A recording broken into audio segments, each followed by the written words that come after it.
Bueno, como estábamos diciendo, las partes pueden en forma unilateral producir la rescisión del contrato de trabajo. Pero la ley de contrato de trabajo establece la obligación de que aquella parte, ya sea el trabajador o el empleador, que decide producir la ruptura unilateral del contrato de trabajo, debe comunicarlo con una anticipación o preavisarlo con una anticipación cuyos plazos están establecidos por la misma ley. Entonces, por ejemplo, si un trabajador decide renunciar a su puesto de trabajo, tiene que preavisar a su empleador dicha decisión con una anticipación de 15 días. ¿Esto por qué? Esto tiene como fin facilitar o posibilitar que el empleador, pueda buscar un reemplazo del trabajador que está renunciando a su puesto. Entonces, cuando, reitero, la decisión de rescindir el contrato en forma unilateral es del trabajador, en este caso tiene que preavisar a su empleador con 15 días de anticipación. Cuando quien decide la ruptura contractual es el empleador, vamos a ver que la ley de contrato de trabajo establece distintos periodos de acuerdo con la antigüedad que tenga el empleado. Entonces, si está en el periodo de prueba, el empleador tiene que preavisar con 15 días de anticipación. Si es un empleado que ya pasó el periodo de prueba, pero tiene una antigüedad de hasta 5 años, en este caso va a tener que preavisar con el periodo de un mes de anticipación. Y si el trabajador tiene más de 5 años de antigüedad, el periodo de preaviso es de 2 meses. ¿Cuál es el sentido de este preaviso? El sentido de este preaviso tiene como fin lograr que el trabajador pueda buscar un nuevo trabajo, es decir, que no quede desocupado, que durante este periodo donde se le está dando el preaviso, el trabajador siga percibiendo su haber, ¿sí? Y que, concluido el mismo, en teoría, podría encontrar un nuevo trabajo. Para ello, vamos a ver que la ley de contrato de trabajo habilita al trabajador a gozar de una licencia diaria durante el periodo de preaviso de 2 horas, ¿sí? Que puede tomarlo antes del ingreso al establecimiento o salir 2 horas antes del establecimiento. Esto en forma diaria. O juntar estas horas en una jornada de forma tal de que un día no concurra a trabajar. A ver, ¿cómo va a notificar el trabajador al empleador o el empleador al trabajador este preaviso? La ley de contrato de trabajo establece que la forma de notificar es por escrito, ¿sí? Reitero, por escrito, no es obligatorio en forma fehaciente, o sea, no es necesaria que el preaviso sea comunicado mediante por ejemplo, una carta de documento o un telegrama. Ahora bien, existe la posibilidad de que, por ejemplo, el empleador disponga que exime al trabajador de concurrir a trabajar durante el periodo de preaviso. Es decir, bueno, mira, yo te preaviso durante el periodo de un mes. Vamos a imaginarnos que el plazo le correspondiera al trabajador es de un mes. Y en este caso, te eximo de que concurras a trabajar. Sí, ello es viable y es perfectamente legal. Es una facultad que tiene el empleador. Preavisar y determinar que exime al trabajador de un cumplimiento de ir a trabajar durante ese periodo. Pero tiene la obligación, subsiste la obligación del empleador de pagarle el salario al trabajador durante este periodo. Ahora, ¿existe la posibilidad de que quien disponga que no quiere ir a trabajar durante el periodo de preaviso es el trabajador? Sí, sí, también existe esa posibilidad. Es viable, sería legítima, es aceptada por la ley de contrato de trabajo, pero si el empleado decide no ir a trabajar durante el periodo de preaviso, pierde el derecho a que el preaviso le sea abonado, ¿sí? No se le pagarían los días del preaviso que le correspondieran. Ahora bien, ¿cuándo comienza a el periodo de preaviso? El periodo de preaviso comienza al día siguiente de la notificación. Por ejemplo, a mí me notifican el preaviso el 1 de octubre, ¿sí? ¿Cuándo comienza a correr ese preaviso? El día 2 de octubre. Vamos a imaginarnos que me correspondiera un mes de preaviso. Concluye el 2 de noviembre, ¿sí? Si me preavisan el 14 de marzo, ¿cuándo comenzaría a correr ese preaviso? El 15 de marzo, ¿sí? ¿Cuándo concluiría? Si fuera me correspondiera un preaviso por el plazo de un mes, el 15 de abril.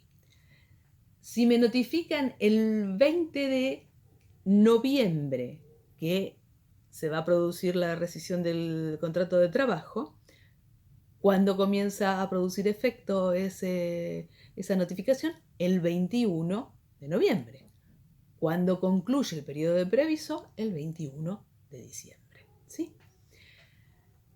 Ahora bien, todo esto que estamos diciendo nosotros es un periodo en donde el empleador o el trabajador no comunica, ¿sí?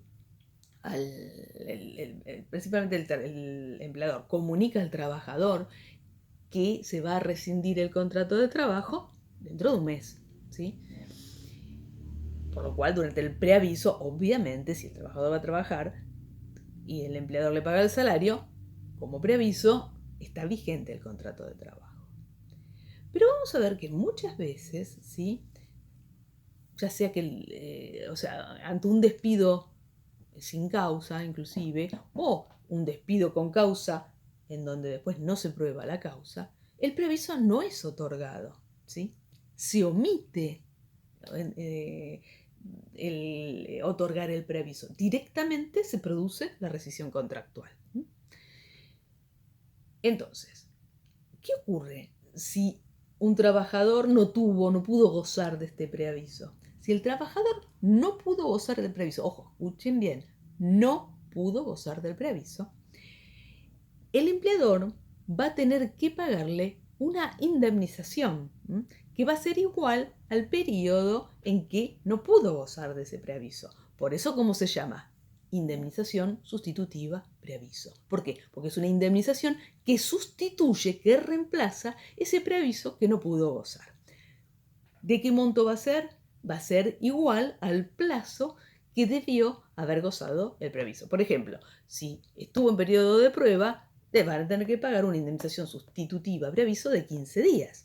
Si es un trabajador que tiene 4 años de antigüedad, le van a tener que pagar una indemnización sustitutiva preaviso equivalente a un salario, ¿sí? Porque tiene una antigüedad menor a 5 años. Y si es un trabajador que tiene 15 años de antigüedad, le van a tener que pagar en concepto de indemnización sustitutiva preaviso 2 salarios. ¿Por qué? Porque su antigüedad es mayor a 5 años. ¿Qué monto tiene que tener esta indemnización? Y esta indemnización va a estar establecida por un salario, ¿sí? Por el valor del salario que el trabajador debería haber percibido durante ese periodo, durante ese plazo, ¿sí? Entonces, si es un trabajador que normalmente trabajaba horas extras, va a estar incluido. Si es un trabajador que normalmente cobraba comisiones, también se va a estimar el valor de la comisión que debería haber percibido, ¿sí? No es solamente el básico, no, sería el básico más las horas extras que siempre desempeñaba, el básico más las comisiones que percibía, ¿sí? O sea, no tiene que ver menguado su ingreso por ese periodo, sino que tiene que ser igual al que hubiera percibido si hubiera efectivamente trabajado. Ahora bien, no solamente eso le va a tener que pagar por omitir el preaviso, sino que vamos a ver que si el distracto, ¿sí? Se produce, vamos a imaginar, el distracto me refiero al despido, ¿sí? Se produce, vamos a imaginarnos el 15 de octubre, ¿sí? ¿Qué pasa? De entre el 15 de octubre hasta el fin de mes, ¿sí? el 31 de octubre vamos a ver que hay 16 días. Entonces, todos esos días que faltan para integrar el mes, ¿sí?, del despido, porque hasta el 15 percibe salarios, porque estuvo yendo a trabajar. Se produce la ruptura, los días que quedan pendientes para integrar, para concluir ese mes, el trabajador a quien no le fue otorgado el preaviso, ojo, al trabajador al que no preavisaron, se le va a tener que pagar una indemnización por integración del mes de despido. ¿Y cuál va a ser su monto? Va a ser los salarios que quedaban pendientes para hasta la fecha en que concluye el mes en que se produce el distracto, ¿sí? Entonces, vamos a imaginarnos, si la persona las desvinculan en 30 de octubre, es un día que le tienen que pagar de integración de mes de despido. Si concluye el 31 de octubre, no le pagan nada, ¿sí? Porque se pagan todos los salarios, ya está, se concluyó el mes, ¿sí? Ahora, si lo despiden el 1 de octubre y le van a tener que pagar 30 días en concepto de integración. Por eso, generalmente los empleadores, ¿qué hacen? Procuran, ¿sí?, desvincular al trabajador lo más cerca posible de la fecha de conclusión del mes, porque para que vaya a trabajar y de esa manera tener que pagar un monto de integración del mes de despido menor o nulo, depende del día en que se efectivice la notificación del despido, ¿sí? Esto es en la práctica. Ahora bien, durante el preaviso subsiste, como les dije, el vínculo laboral, por lo cual las partes tienen que obrar de buena fe. Ahora, ¿qué ocurre si durante el preaviso el trabajador se enfermara? Si durante el periodo de preaviso el trabajador tuviera que gozar de una licencia por enfermedad, la licencia del artículo 208, en ese caso vamos a ver que el preaviso se suspende. Comienza el periodo de la licencia y concluido el periodo de la licencia, continúa el preaviso. Entonces, yo tuve 15 días de preaviso. ¿Me enfermé 10 días? Bueno, durante esos 10 días se suspende el preaviso. Me quedan, vamos a imaginar que fuera un mes, 15 días más de preaviso. ¿Entienden? Sí.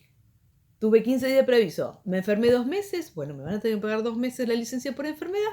Y después, cuando me dan el alta, continúa la vigencia del preaviso, ¿sí?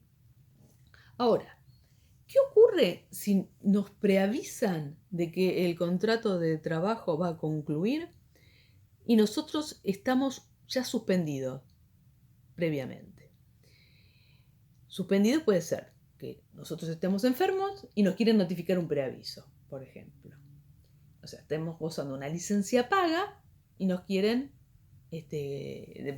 comunicar el preaviso. En este caso, el preaviso solamente sería válido, solo sería válido si comenzara a correr una vez concluida la licencia por enfermedad, ¿sí? Si se superpone, si pretende el empleador superponer o hacer valer el preaviso durante un periodo en que tenemos una licencia por enfermedad, es nula, no es válido. Por otro lado, ¿qué quiere decir que no es válido? Y bueno, no tiene ninguna validez y nosotros seguiríamos gozando de la licencia por enfermedad, ¿sí? O en su defecto nos daríamos por despedidos, ¿sí? Y en este caso podríamos nosotros solicitar que nos paguen el total de los salarios que quedan vigentes hasta que nos dan el alta médica, las indemnizaciones, la indemnización sustitutiva preaviso, la integración mes de despido, ¿sí? Esto es lo que ocurre en la práctica. Pero la ley de contrato de trabajo dice es nulo, ese preaviso no es válido, ¿sí? Otra posibilidad es que nos preavisen, ¿sí?, durante un periodo en que nosotros estamos gozando suspendidos, pero sin derecho a goce de haberes. Por ejemplo, estamos suspendidos por causas disciplinarias o estamos suspendidos por una falta o disminución de trabajo en donde no estamos percibiendo salarios, ¿sí? O estamos percibiendo sumas no remunerativas Entonces, en ese caso, la ley de contrato de trabajo le otorga validez al preaviso y a partir de ahí vamos a comenzar a percibir salario, ¿sí? Porque en este caso sería más beneficioso. Ahora bien, concluido el periodo de preaviso, volvemos al tema de que se produce la extinción del contrato de trabajo. Y entonces vamos a ver que en el contrato de trabajo en donde no se logra probar la causa de despido o es un despido incausado, el trabajador va a tener derecho a percibir una indemnización por antigüedad. La indemnización por antigüedad, vamos a ver que está normada en el artículo 245 de la Ley de Contrato de Trabajo.